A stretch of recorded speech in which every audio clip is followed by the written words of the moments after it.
man, and by man I mean man and woman, all of us, were created by an intelligence that has such remarkable capabilities that our minds, at the level of our present understanding, cannot possibly comprehend our Creator or our relationship with creation and our Creator. But there are certain things that we can understand. We were created by a miracle-working God, and the capacity to create and to experience miracles exists in each one of us. As a matter of fact, the intense desire to understand the supernatural exists in the mind and heart of every normal human being early on in their experience. If you or anyone that you know has lost this craving to experience the supernatural, it's simply because that somewhere along the way in your life you were disillusioned. You were improperly educated, because all children in their enthusiasm know that they and we live in a remarkable universe, and they understand such things as the possibility that we have lived before and that our lives are not just confined to this one existence in our present body form. Children understand these things. You do too. Read a book like Jonathan Livingston Seagull, or, as I think I mentioned to you last week, see a movie like Star Wars, and watch that part of your mind come alive that believes in the impossible. There's a part of you that knows that under certain conditions anything is possible, right? And it's much easier to believe that incredible things happen on distant planets or to other people than to believe that supernatural things can occur in our own lives. And yet, there's a part of us that hungers and thirsts and will never rest until we come into an intensified understanding of our higher nature, our true nature, which is connected with this creative intelligence that has created this remarkable universe in which we live. We yearn to live in the atmosphere of the supernatural. And it is this very craving that has caused us as a race to constantly be reaching beyond ourselves, beyond what we understand, beyond what we have conceived of at any given moment. Look at the things that we take for granted today. Jet planes that fly faster than the speed of sound. The electronic equipment that we use. Radio and television are so simple and accepted today by any child, by every person. We take them for granted. We just plug them in and turn them on, and there we see something that's happening halfway across the planet at that precise moment. Let your great-grandfather walk into the room, if he or she could step out of the past. They would not believe what we take for granted, would they? Well, what is possible and what is impossible? Nothing except the mind of man has decided and therefore makes it so. But remember, there's a part of you that understands and seeks to constantly live in a supernatural, supernormal, higher or exalted state of mind and of being in which you have achieved an increasing control of your destiny. Man has reached the point in his unfolding when it is no longer necessary. As a matter of fact, it is no longer fitting that we continue to be the victim of circumstances. You do not have to be the victim of circumstances. You do not have to have your life encased in a tomb of self-imposed circumstances any longer than you decide that you don't wish to live that way. Erich Fromm wrote, "To be alive is a dynamic, not a static concept." Let me pause for a moment and say that most of the people who live on this planet live static lives, and by that I mean they believe that they are born the way they are, that they are only human, physical beings with an intellect, a mind that can learn some things. But they believe that they are basically what they are. And you ask that person what they are, and they will tell you. They will let you know their age and their sex and their ethnic background and certain other things about themselves that really have nothing to do with their true identity, with their true condition. Most of these people believe that their lives are what their lives have become, and that really nothing much can be done about it, except perhaps an increase in salary or of the retirement program that will permit them to buy a little better automobile or a larger refrigerator. Some addition, external addition to their lives. A little something added here and there. That is static, dormant, normal, natural living. It's not your destiny. And your spirit knows that it's not your destiny. You were designed to be a dynamic, growing, changing being who more and more understands the law of your own nature and who more and more understands and practices principles that put you in contact with forces known and unknown, so that everything in you and everything around you becomes changed. Existence and the unfolding of the specific powers of an organism are one and the same. All organisms have an inherent tendency to actualize their specific potentialities. The aim of a person's life, therefore, is to be understood as the unfolding of his powers according to the laws of his nature. Our purpose on this earth, therefore, by this definition, is not just the static purposes that we have assigned ourselves to grow up, meaning to reach our maturity, our majority, well-educated, get a job of some description, and settle down into the workaday world and marry and have 2 or 3 kids in the station wagon. Those things are okay, but that's not the objective. That's not the reason why we're here.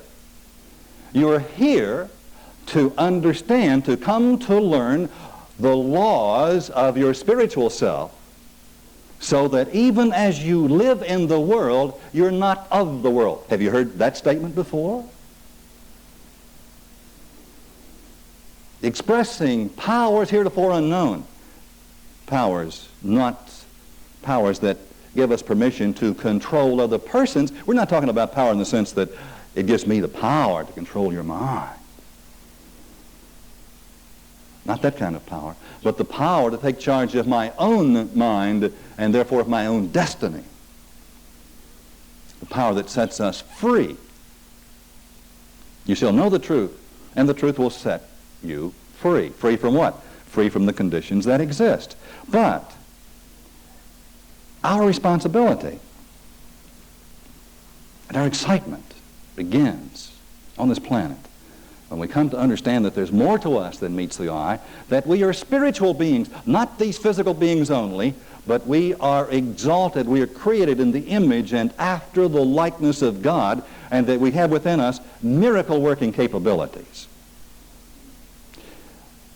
Let's think for a moment about our scriptures, the Judeo-Christian book of instruction. Going back to Genesis and stretching forward all the way to Revelations, if you like. Now, the thing that makes the Bible is not that it is a book of recorded history, although it is that. Most of the history is fairly accurate. But the Bible is not like a running modern newspaper account of today's headlines. For example, those stories do not depict an event on some street corner at some ancient city where 4 chariots ran together at an intersection. And there was a terrible collision and 13 people lost their lives. Although accounts of that kind are there. The Bible is not a recorded book of news. That's the point I'm trying to make. Not news in the ordinary sense.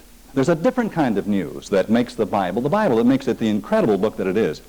And that news is this, that at every point along the way, here and there, are beings who are joined in their ordinary lives by a supernatural energy. The Bible is therefore a recorded book of miracles and events of divine intervention, where persons exactly like us, experiencing the same problems, the same frailties, the same humanness that we have, are suddenly picked up, as it were, and lifted out of circumstances that were overwhelming, conditions that were leading to certain defeat. The Bible is saying that it's possible for, not only is it possible, but a miracle occurred here and another one there and another one there and another one there. And that these miraculous events, these supernatural events, these events that could not be accounted for from man's ordinary human condition, are normal. Cotton-picking normal.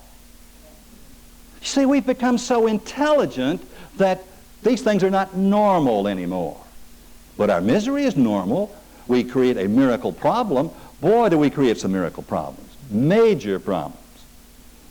They're just as miraculous. The power of the mind to get itself in some of the predicaments that we have arranged for ourselves. If you don't think that's a miracle, examine it. It is. But here is this book that says it's possible for you and for me and for every person to plug into a higher power, a higher energy, a superintelligence that loves and cares and that will intervene. And not only will it intervene, it will instruct, it will guide, it will teach, it will lift you up so that a moment before you were living in darkness, meaning you did not know where to go or what to do, and suddenly you're here looking with a clear view, a clear vision. Yesterday, in all the former years, you were a loser, and you lost and you lost and you lost, and you struggled and you lost some more, and suddenly you are changed. You're changed so dramatically that your entire nature is changed. Your character is changed. The way you look and think and feel, the vibration that you send out when you walk in a room is so dramatically changed that people look and say, who is this person? It's incredible. That is the natural state of man if we're willing to enter into our higher mind, our higher consciousness, our super self. And that's what the scriptures were saying. You take that element out of the Bible and it ceases to be a book that anybody would care to read. It's not that accurate as a book of history or the unfolding of our race. Now, if we have this potential within us, why are we not demonstrating it? Why? Because no one told us how. The Bible is a book of instruction, and not only says that miracles are possible, but encapsulated in it are the instructions. But those instructions were garbled. They're there. If you have the key, the metaphysical key, you can discover how you can follow the instructions. This series of lessons that we're doing is actually, literally, the how to enter into the miracle working consciousness that the Bible is talking about. Now, I'm absolutely certain that there are some people here tonight that will think, and maybe even say to me when this class is over, I do not believe that. I simply do not. Do you mean to tell me that we have here the steps that the mind can take, and having taken those steps, that I or these persons here can bring about dramatic changes in themselves and in their affairs, that we can introduce a higher potential, another factor, the God factor, if you will, into our lives? And the answer to that is yes, definitely and dramatically yes, that it literally is the truth. But if one is going to be a miracle worker, and that's what your destiny says that you are, you have to know the system. You have to learn the system. I do not know how to play that organ. I've never been willing to make the sacrifice. I'm so glad that Lance Luce is more disciplined musically than I. I have the benefit of his musical expertise. But there are dimensions in my mind. There are things, there are parts of me that I will not let another person, let me say it differently. I will not seek to let someone else be my substitute organist in. I'm not saying that too well. Suppose that you can demonstrate miracles and I can't, and I get you to do my miracles for me. What have I gained? Not very much, right? If you can do these things, if you are in contact with powers known and powers unknown, and I have to stand silently, idly by, watching you live out your fantastic experience while I eke out my own existence, I don't think that's the way that I wish to live. Do you? It's not necessary, because we have the system. And the system has been known for ages and generations.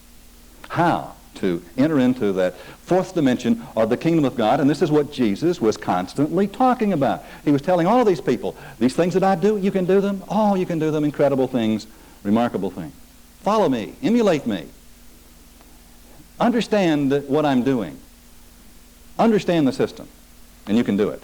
Now, admittedly, if I started to play the organ, I think I might, now that I'm thinking about it.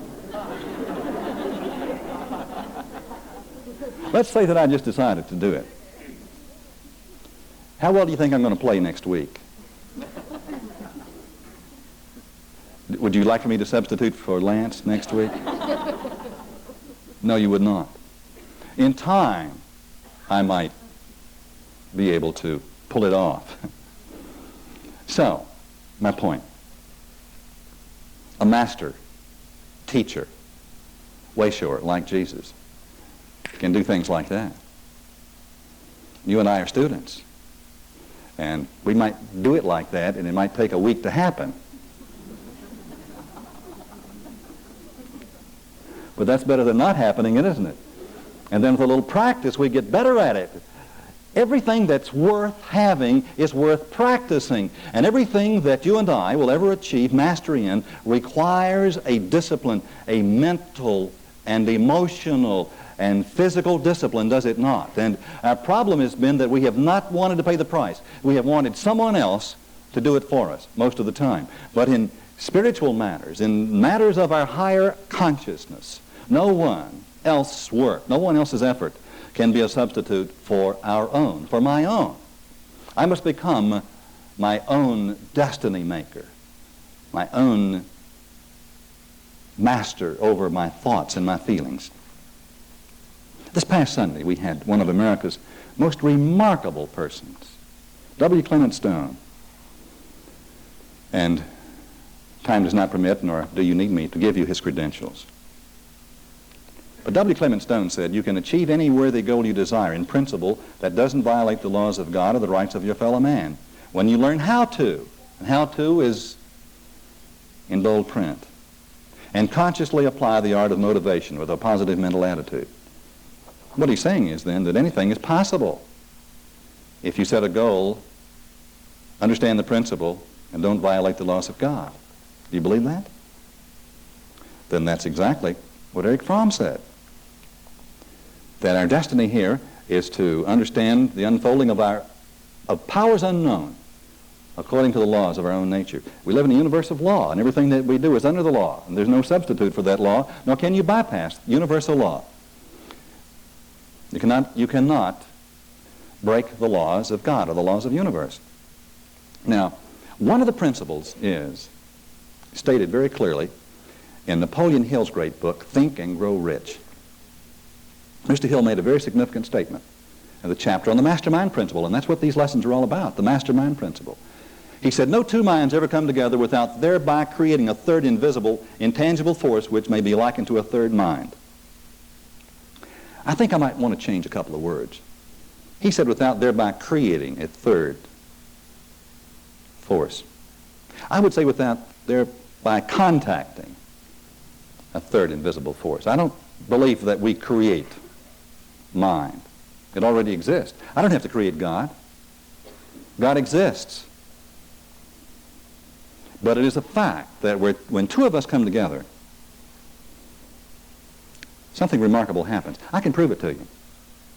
Tonight, when you eagerly arrived here and rushed into the building, feeling exactly as good as you felt, and you saw the face of someone that you love and enjoy and eagerly went to meet them, and when you touched them with your eyes and then with your hand, and that coming together, something happened to you, didn't it? You felt better. You felt more than.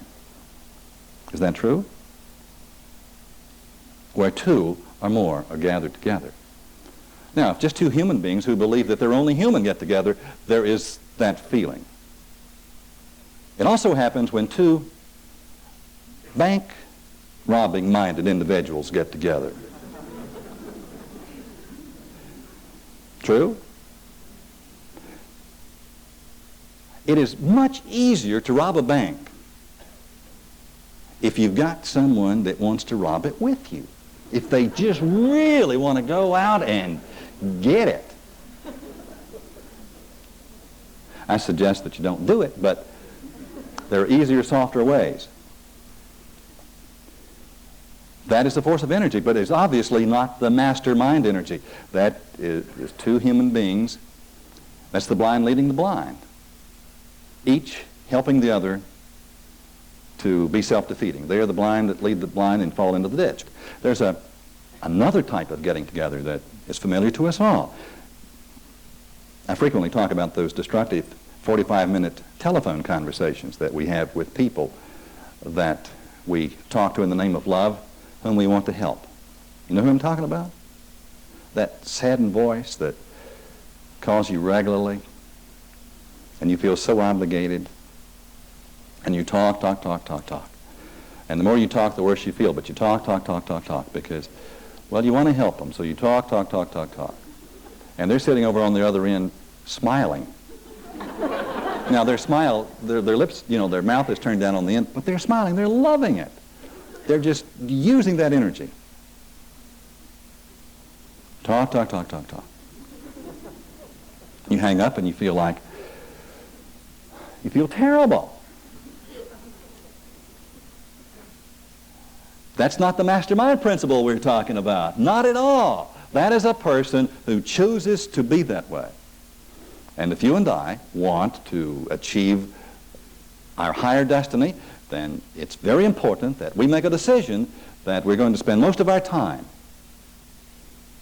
as much of our time as possible, with like-minded persons who have an intense desire to grow along spiritual lines, people who are winners, people who set goals, people who live dynamic lives, people who want to break out of the mold,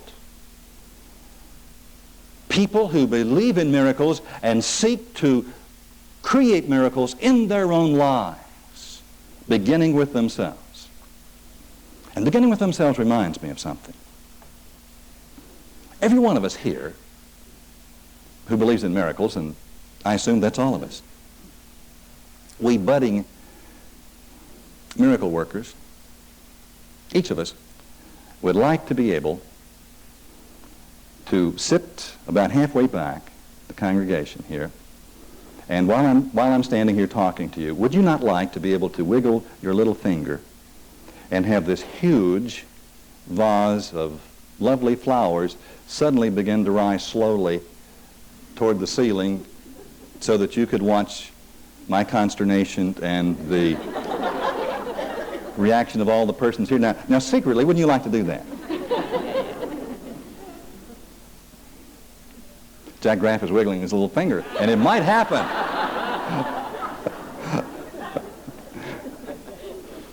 Now, why can't we do this?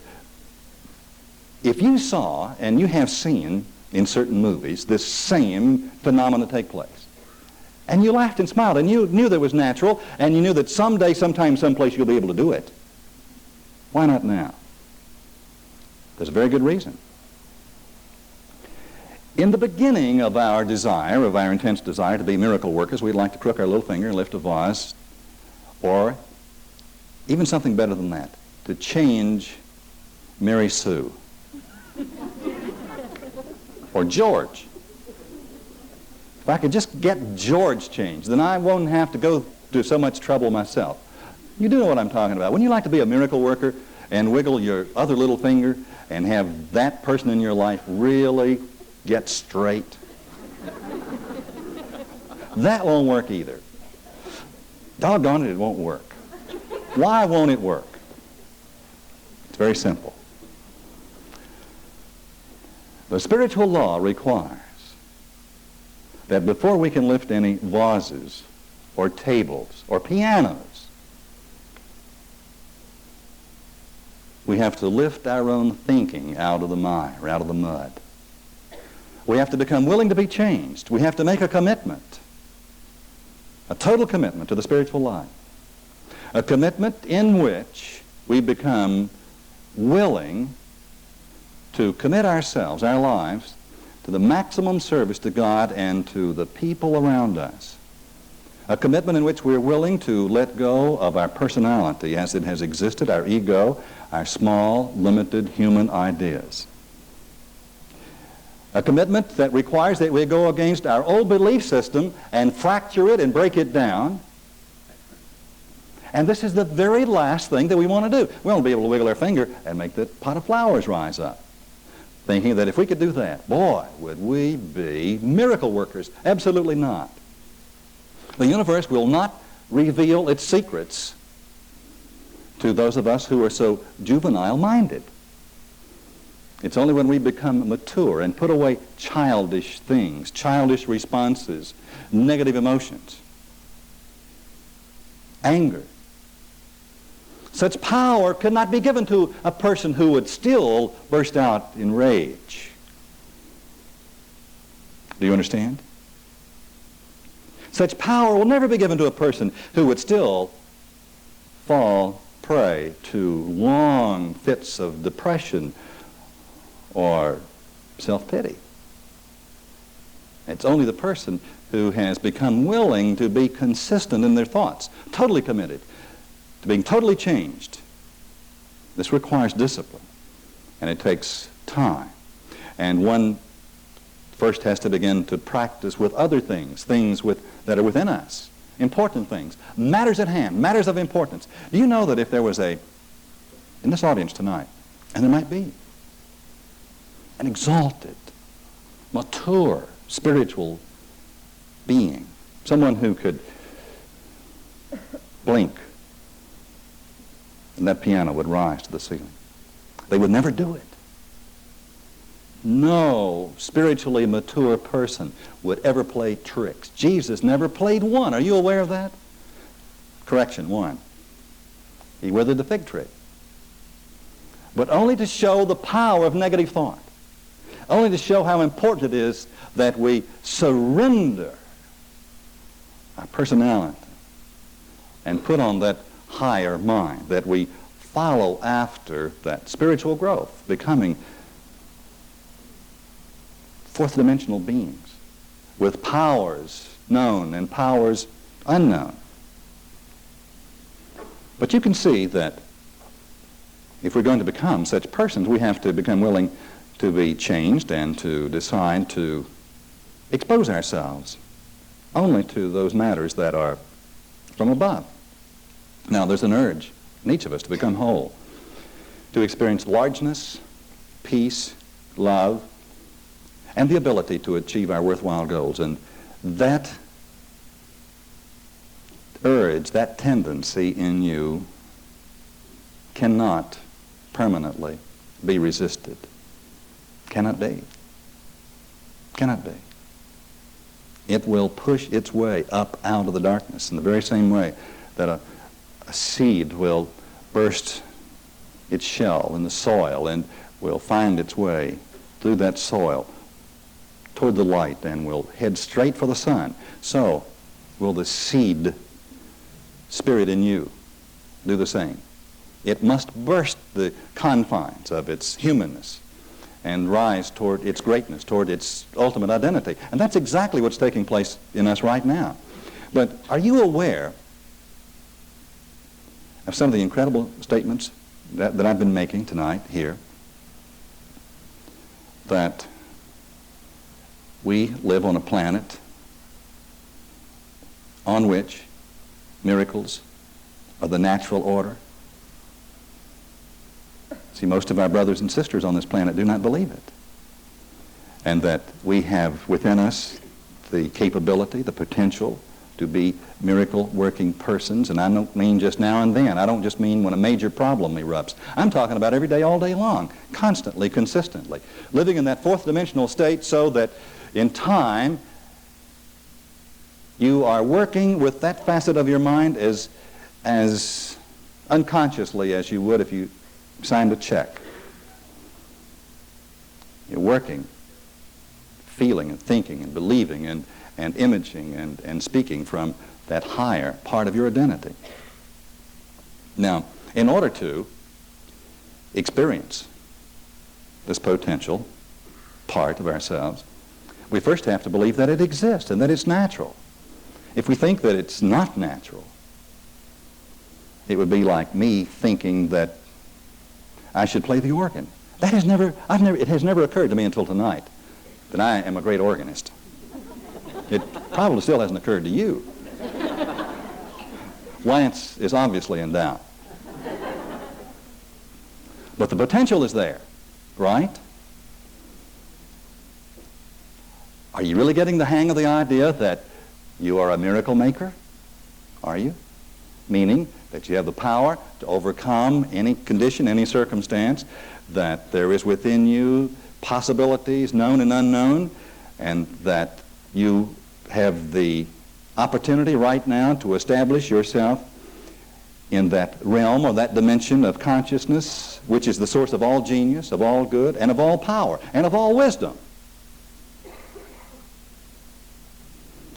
Go back and think what the Scriptures have been instructing us, and if they've told us anything except what I just said to you, I want to know what it is. That's the message. Pure and simple. You can do this by giving up certain things and by believing in certain things and being consistent in your thought and in your practice, by being diligent. Now, I know that the kingdom of miracles exists because I see them expressing all the time. I also know that you have to know the system. And as Mr. Hill said in his book, no individual may have great power without availing himself of the master mind, or the mind of God, the creative mind, the creative intelligence is the source of our ability to do the things that our hearts desire to do. And in order to have that experience of consciously working with the master spirit of the universe, and by that I mean God, we have to understand the system. Now, miracle, the word miracle is defined in the dictionary as an event or effect in the physical world beyond or out of the ordinary course of things, deviating from the known laws of nature or transcending our knowledge of these laws. But a miracle is a perfectly natural experience of the fourth dimension. And therefore, miracles are not uncommon at all. They're very natural and supernatural, and the fourth dimension is us, and it is that part of you that drove you here, or pulled you here, or caused you to come eagerly or reluctantly, whichever the case was, here tonight. It's that part of you that says, there's more, and I've got to have it. I want it. I'm going to get it. It could have been coming from the fact that you have been experiencing a problem, a miracle problem that you want to be freed from. It's also important to know that the miracles that Jesus did not happen because he was God's favorite child. Sometimes we get that message. They happened to him because he was the favorite, and we're not. They happened because he knew how to make the right connection in mind at that particular moment and in that experience of the moment. And he said, if you know how, you can do it too. Isn't that incredible? But isn't it encouraging? And I'm not talking about encouraging so that we can lift vases of flowers and pianos into the air. I mean, it's encouraging because it means that there's no part of your experience that can't be transformed. There's nothing in your life that can't be changed, providing that you're willing to be changed first. Now that's the gimmick, because most people do not want to be changed first. They want their belief system to remain intact. Go ahead and produce your miracle, but don't bother with how I am. For a long time in my life, I would have welcomed a miracle. You bet. About $10,000 worth added to my bank account, but don't tamper with my belief system. Pretty good. It's terrible. Miracles have been and continue to be accomplished by anyone who will fulfill the law. Remember that Jesus said, an attorney of that time questioned him. How do you do these things? Obviously, you've broken the law of Moses. He said, no, I didn't set aside the law of Moses. I'm the fulfillment of that law. And you are the fulfillment of that law. And as we step into our right mind, we begin to have the experience of the fulfillment of that law. Well, Jesus formed a mastermind group, and that's not generally known. But before he performed his first miracle, he called together his 12 disciples, and it happened one day when he was walking by John, who represents the highest one of us in our human condition, intellectually in good shape, a person living a good life. And John had many followers, many disciples. He saw Jesus walking by, and he said, behold the Lamb of God. Now, that was the vernacular of that day, and that would mean in our language something like, look at that incredible person. Look, that exalted being. Look. He is one through whom the light shines. I can feel the love, the vibration, the high consciousness in this person. That's what John was saying when Jesus walked by. He knew that Jesus had it. You and I have seen such people, probably not to the same degree that Jesus did, but aren't there people that you know in whose presence you just immediately feel good, and you're comforted and you're strong and you feel safe and warm and all is well? Do you know somebody like that? Well, imagine that person being carried to an even higher level. That's the Christ. That's the Christ. John recognized it. And the disciples did too, and they followed, and one of them was Andrew. And he called his brother, Peter, and said, we found him. And then Jesus called the other disciples one by one, and they of course represent our spiritual mind faculties, the mystical powers of our mind. And I have a series of cassettes, The Mystical Powers of the Mind, that talk about what those 12 disciples really mean in all of us. When we call them forth, then we too are whole persons. Then 2 days after this, there was a wedding. in Cana of Galilee, and Jesus' mother Mary was invited. And Jesus and the disciples went along. And shortly after the wedding had been completed, the wine supply ran out during the festivities, and Jesus' mother came to him with the problem. Now, Mary, Jesus' mother, represents our feeling nature. And the feeling nature reported the problem to him. It said the wine has run out. Now, to give you an example of what this means to us, I'll bet you that today sometime Mary, or your feeling nature, has reported to you that things look pretty bad. I bet on the expressway today that Mary said, golly, that goofy driver. Or maybe it was in the office, and Mary said, I just don't know why I'm working in this place. Or it could have been in some other corner of your world, but do you know what I'm saying? Mary reporting to the Christ, the wine is out, the party is over, the fun is lost. What am I doing here? What has happened to my life? Well, Jesus, who represents the highest part of us, turned and said, I can't help you now. It isn't yet time for miracles. And I bet that was your answer when your feelings spoke to you today. I bet your feelings said, gosh, I wish I knew how to handle this problem, but I don't. I bet when your feelings reported the crises that was there, that your first reaction was that you just really are not a miracle worker at all. You said, my time has not yet come. I really can't handle it. I just think I'll go back to bed and pull the cover up over my head. But fortunately, Mary persisted, and she turned to the servants, the universal forces, and said, do what he tells you. Okay. Do what he tells you. Do what he says. But suppose he didn't say anything. Suppose you didn't make a commitment. Suppose you didn't have a goal. Suppose you didn't have someone in your life to reinforce you. You see, one of the reasons why that we cannot make it by ourselves is that we're not surrounded by the people who will say, yes, you can, yes, you will, I know you will, I believe in you, right? When you've formed your mastermind group, you'll never be able again to say, my time has not yet come. Try telling it to your mastermind group, my time has not yet come. Tell your mastermind partners that you don't know how to handle it. That poor little me, I just don't know what I'm going to do about this problem. And see how long that lasts. See if you get away with it. You can't at all. You will not be able to at all. You are a miracle maker. And there is a marriage in you of thinking and feeling, wherein these two aspects of your mind begin to agree.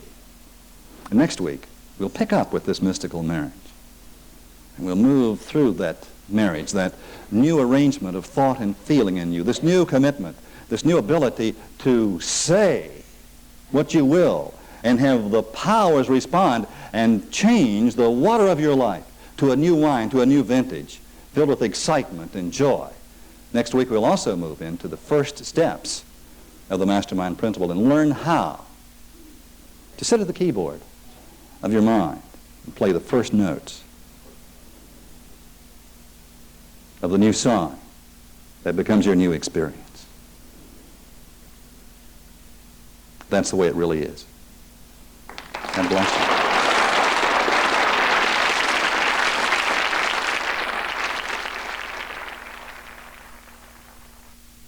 This concludes the lesson on side B of tape number 1.